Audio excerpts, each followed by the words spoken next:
రసాలూరే గులాబ్ జామ్ కోసం కప్పు చక్కెర, కప్పు నీళ్లు పోసి చక్కెర బాగా కరిగాక వీడియోలో చూపిస్తున్నట్టుగా లైట్గా పాకం రాకపోయినా అవసరం లేదు.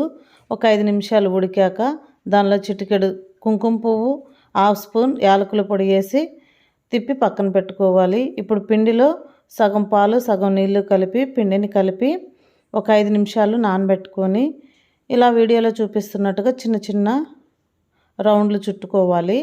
వీటిని వేడిగా ఉన్న ఆయిల్లో వేసేసి లో ఫ్లేమ్లో పెట్టి బాగా వేయించుకోవాలి. వేయించుకున్న తర్వాత ఒక 20 నిమిషాల పాటు వీటిని చల్లార్చి ఆ తర్వాత మనం ముందుగా రెడీ చేసి పెట్టుకున్న చక్కెర పాకం గోరువెచ్చగా ఉండేలాగా చూసుకొని అందులో వీటిని ఒక అరగంట పాటు బాగా నాననిచ్చామంటే అద్భుతమైన గులాబ్ జామ్ రెడీ. అంతే. తర్వాత బౌల్స్లో వేసుకొని సర్వ్ చేసుకొని తినేయండి.